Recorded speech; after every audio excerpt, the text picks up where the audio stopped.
નમસ્કાર દર્શક મિત્રો, સ્વાગત છે તમારું અમારી આ યુટ્યુબ ચેનલમાં। તો આજના વિડીયોમાં આપણે છે ભારતની જે વસ્તી ગણતરી 2011માં થઈ હતી તેને રિલેટેડ અગત્યના પ્રશ્નોની ચર્ચા કરવાના છે।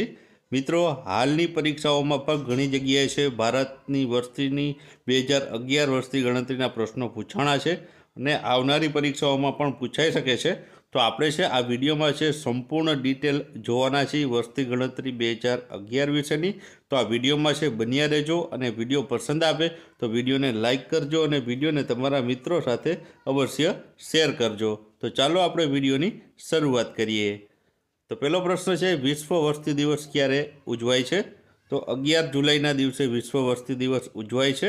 ત્યારબાદ ભારતની વસ્તી ગણતરીના વિષયને કઈ યાદીમાં જે છે સામેલ કરવામાં આવ્યો છે? તો જવાબ આવશે સંઘ યાદીમાં સામેલ કરવામાં આવ્યો છે। આ ઉપરાંત વસ્તીનો જે અભ્યાસ હોય છે તેને શું કહેવામાં આવે છે? તો તેને ડેમોગ્રાફી કહેવામાં આવે છે।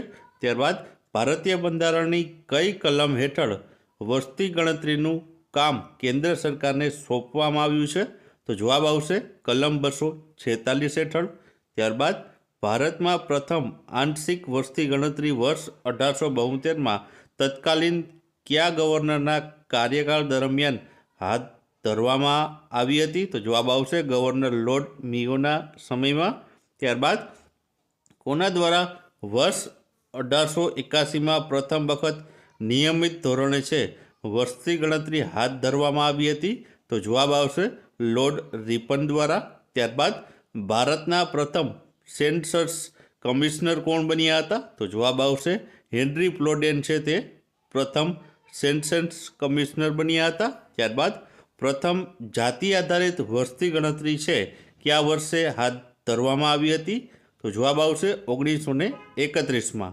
ત્યારબાદ ભારતમાં વસ્તી ગણતરીનું કાર્ય કયા મંત્રાલય હેઠળ રજિસ્ટ્રાર જનરલ અથવા તો સેન્સસ કમિશનની સૂચનાઓ અનુસાર કરવામાં આવે છે?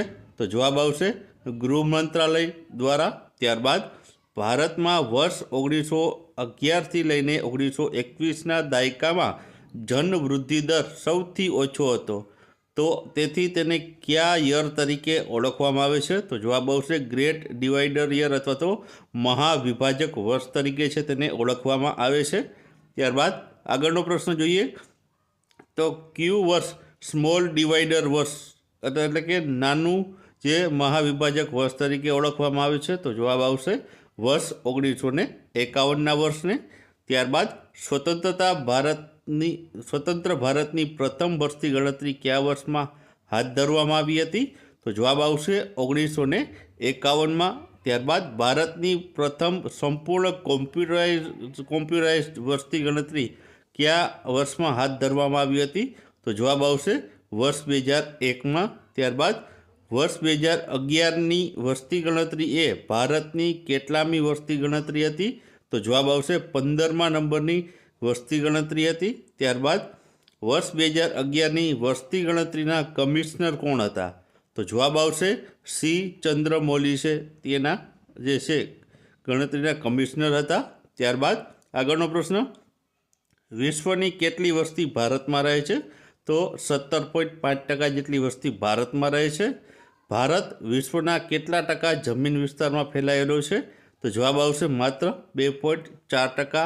ત્યારબાદ કયું એકમાત્ર રાજ્ય છે કે જ્યાં વસ્તીમાં ઘટાડો થયો છે? તો જવાબ આવશે નાગાલેન્ડ રાજ્યમાં। ત્યારબાદ ભારતની કુલ વસ્તી મિત્રો 121.5 કરોડ, આ મિત્રો 2011ની વાત છે।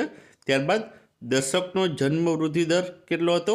તો 18.14 કરોડ, એટલે કે ટકામાં જોઈએ તો 17.7%। ત્યારબાદ વાર્ષિક જન્મ વૃદ્ધિ દર તો 1.64% હતો। ભારતમાં પુરુષોની વસ્તી કેટલી હતી? 62.31 કરોડ, જ્યારે મહિલાઓની વસ્તી પૂછવામાં આવે તો 58.47 કરોડ હતી।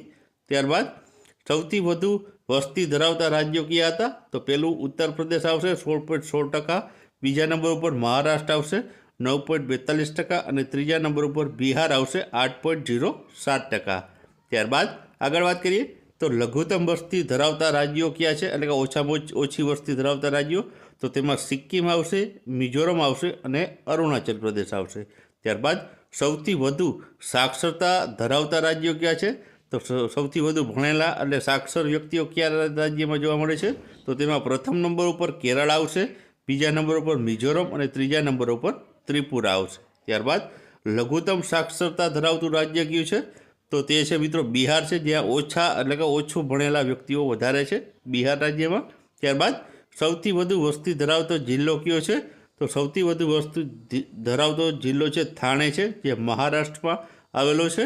ત્યારબાદ સૌથી ઓછી વસ્તી ધરાવતો જિલ્લો, તો ઓછી વસ્તી ધરાવતો જિલ્લો હોય તો દિબાંગ ખીણ અરુણાચલ પ્રદેશમાં આવ્યું છે, જ્યાં સૌથી ઓછી વસ્તી છે. ને વધારે આપણે ઉપર જોયું તે મુજબ થાણે મહારાષ્ટ્રમાં આવેલ છે. ત્યારબાદ વધુ જિલ્લાઓ ધરાવતું રાજ્ય કયું છે? તો તે ઉત્તર પ્રદેશ રાજ્ય છે, જે સૌથી વધુ જે છે તે જિલ્લાઓ ધરાવે છે. ત્યારબાદ ભારતનો સાક્ષરતા દર પૂછવામાં આવે તો 74% છે તે આપણો જે છે સાક્ષરતા દર છે.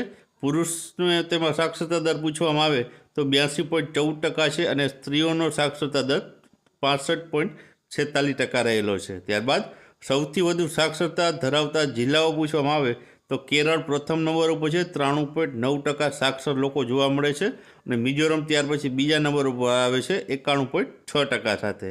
ત્યારબાદ સૌથી વધુ પુરુષ સાક્ષરતા દર ધરાવતા રાજ્ય પૂછવામાં આવે તો તેમાં પણ કેરળ આવશે, 96% પુરુષ છે ત્યાં સાક્ષર છે અને ત્યારબાદ મિઝોરમ 93.7% સાથે બીજા નંબર ઉપર આવે છે. ત્યારબાદ સૌથી વધુ મહિલા સાક્ષર ધરાવતો જિલ્લો પૂછવામાં આવે તો તે પણ કેરળ આવશે, 92% મહિલાઓ છે ત્યાં સાક્ષર જોવા મળે છે અને મિઝોરમ પૂછવામાં આવે તો 89.4% મહિલાઓ છે ત્યાં સાક્ષર જોવા મળે છે. ત્યારબાદ સૌથી ઓછી સાક્ષરતા દર ધરાવતું રાજ્ય પૂછવામાં આવે તો બિહાર આવશે, તેમાં 63.8% જે છે તે સાક્ષર લોકો છે. ત્યારબાદ અરુણાચલ પ્રદેશ આવશે, જે 67% સાક્ષર છે અને રાજસ્થાન 67.1%.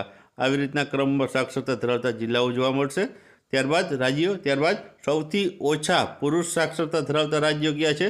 તો તેમાં પણ બિહાર આવશે, 73.4% સાથે પ્રથમ નંબર ઉપર, અરુણાચલ પ્રદેશ 73.7% સાથે બીજા નંબર ઉપર અને આંધ્રપ્રદેશ 75.6% સાથે ત્રીજા ક્રમ ઉપર રહેલું છે. ત્યારબાદ સૌથી ઓછી મહિલા સાક્ષરતા ધરાવતા રાજ્યો કયા છે?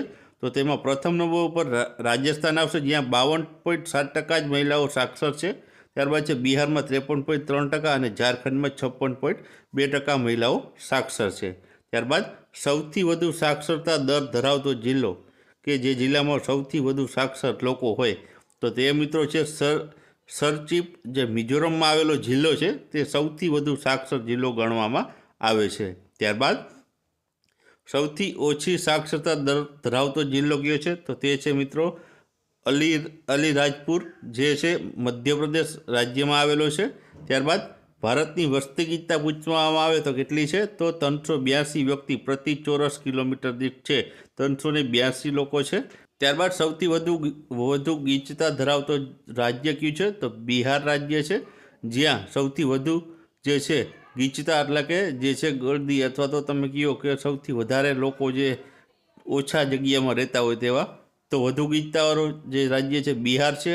1106 લોકો એક ચોરસ કિમીમાં રહે છે. જ્યારે ત્યારબાદ પછી પશ્ચિમ બંગાળ આવે છે તો ત્યાં પણ 1028 લોકો એક ચોરસ કિમીમાં રહે છે.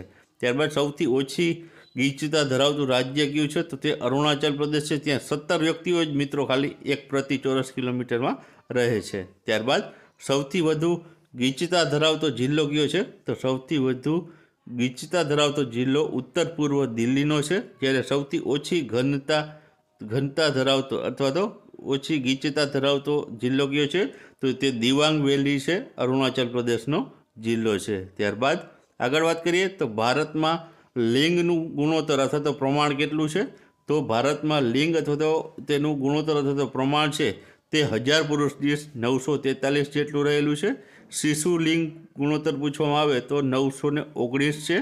ત્યારબાદ સૌથી વધુ લિંગ ગુણોત્તર ધરાવતું રાજ્ય પૂછવામાં આવે તો તે કેરળ આવશે, જ્યાં 1000 જે પુરુષ દીઠ 1084 મહિલાઓ જોવા મળે છે. ત્યારબાદ છે તમિલનાડુ 996 જોવા મળે છે અને ત્યારબાદ ત્રીજા નંબર ઉપર આંધ્રપ્રદેશ જોવા મળે છે, જ્યાં 993 જોવા મળે છે. ત્યારબાદ લઘુત્તમ લિંગ ગુણોત્તર ધરાવતો જિલ્લો પૂછવામાં આવે તો હરિયાણા આવશે, જ્યાં 1000 દીઠ છે તે 879 જ મહિલાઓ જોવા મળે છે। ત્યારબાદ સૌથી વધુ લિંગ ગુણોત્તર ધરાવતો જિલ્લો કયો છે?